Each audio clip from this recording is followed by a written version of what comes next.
Boom! Hello, everyone. My name is Brent Barlow, and this is Blue Light Daily, a discussion of relevance and import. We are broadcasting on this Monday, January 5th, 2026. It is 12 noon local, 2000 Zulu, 8 p.m. GMT. Here we honor the importance of public debate and the requirement of civility, the necessity of education and the strength of knowledge, the value of coming together and the power of collaboration. Before we begin, we pause to reflect and focus on our purpose, breathing in deeply, aligning with intention, dreaming the I'm possible. Assisted by ancestors, powered by providence, rooted in reverence. The word spoken, the path clear, the way cool. Let us build what is worthy. Let us remember the dream forgotten. Let's make some magic together. Now, Ashe Madase. Today's word of the day is nefarious. Nefarious is an adjective. Nefarious is a formal word that describes something as evil or immoral. The look back! The day in history.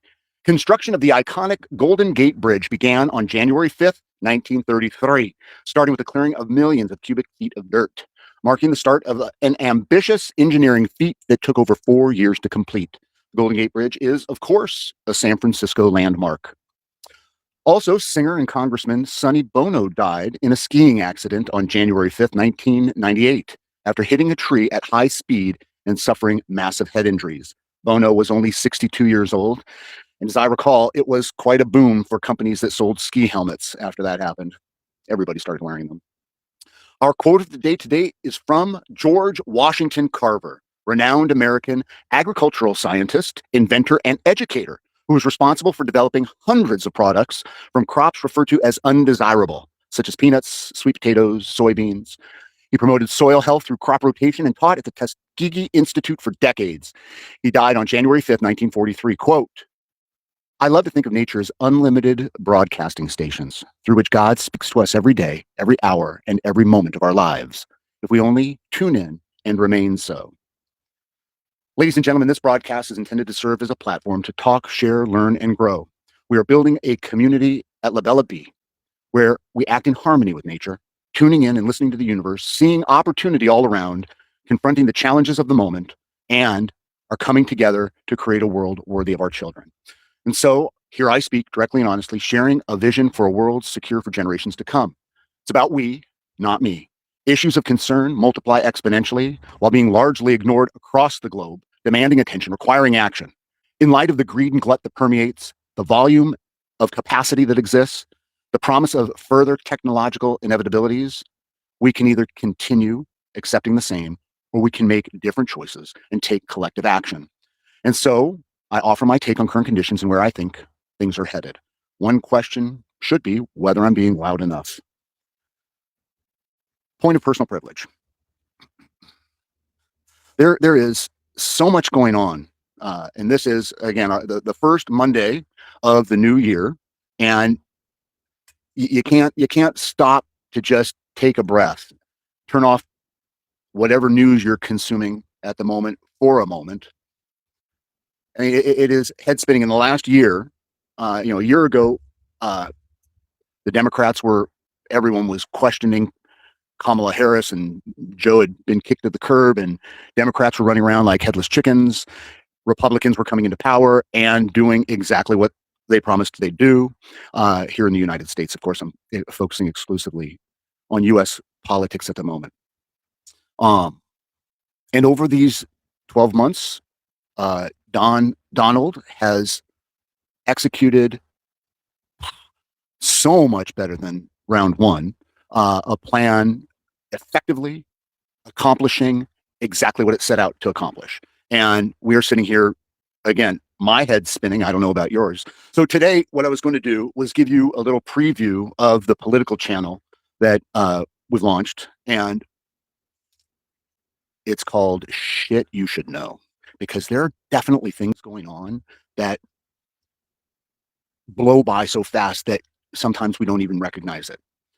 So we're going to take a moment and we're going to talk about a couple of things. And then I'm going to make a plea and we're going to see how far we get. So I don't know if anybody knows who Senator Mark Kelly is, but he is a retired general and senator joined with several other senators and put together a video that was intended for servicemen and women, basically reminding them that they had not only a moral and ethical responsibility, a sworn duty, a legal responsibility to refuse illegal, unlawful orders. A fair statement, because that's a true fact.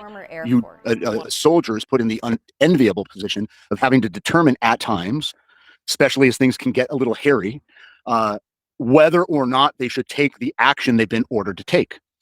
And again, put out a video, and our Secretary of Defense, Pete Hegseth, and the president basically declared Mark Kelly's action as seditious, punishable by death, demanding that he be recalled, because while he's been retired, I think he was still on, they still had the capacity to recall him to active service. And it was just a shit show. The category, the byline should read, if the president of your government is permitted to pick and choose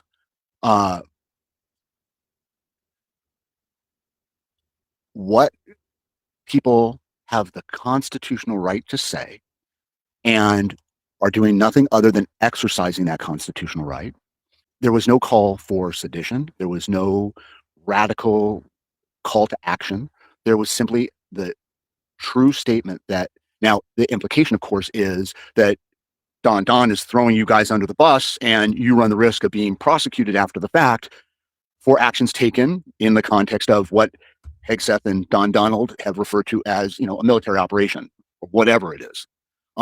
So had essentially Kelly's head rolled, if he'd have been stripped of his stars and his kicked down to a buck private, let's say, that would have just been horrendous. As it is, Hegseth backed off, and retired Navy Captain Mark Kelly is now having his retirement cut for his many years of service in our military. It's just the kook craziest thing. Wish you'd stop being so good to me, Captain. Don't you ever talk that way to me. Never! Never!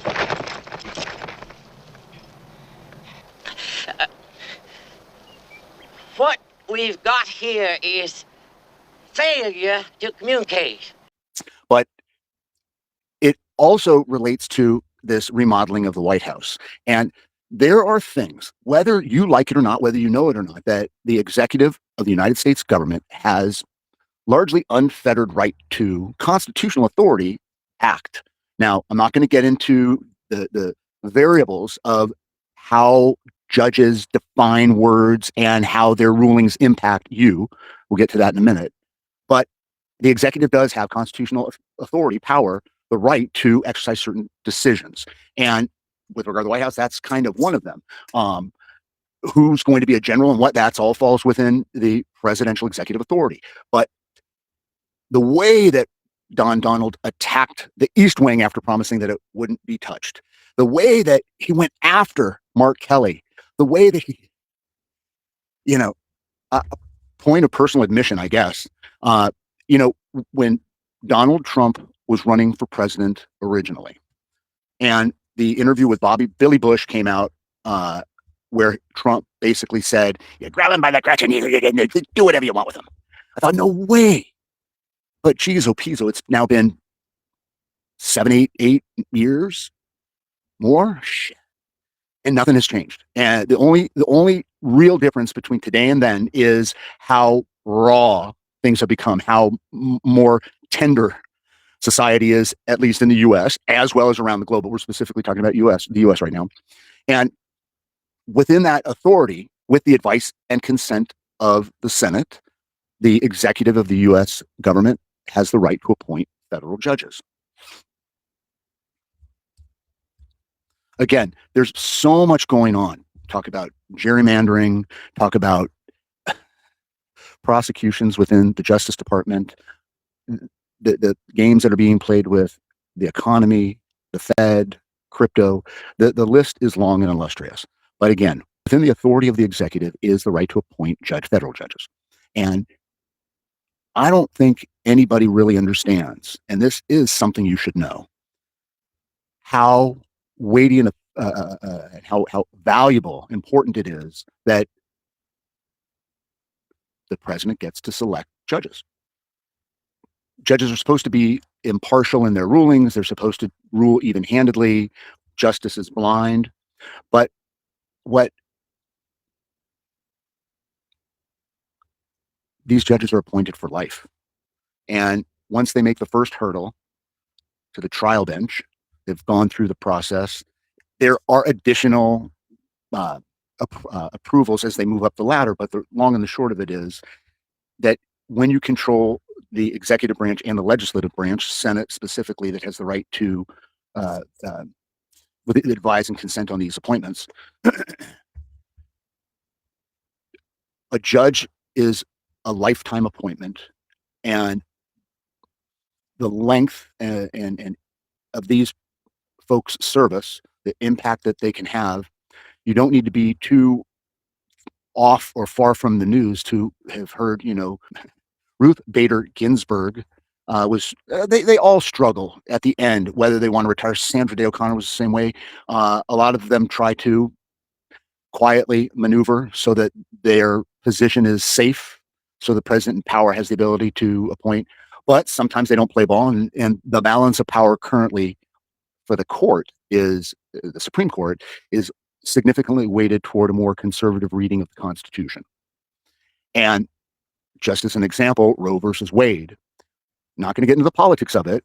Long and the short of it is, it was a decision that the Constitution no longer guaranteed the individual certain rights, and that, so the court said, it is the state that regulates pregnancy, termination thereof, and a woman's right to choose, essentially. That's a decision that stood for a long time, and, it is no longer the law of the land.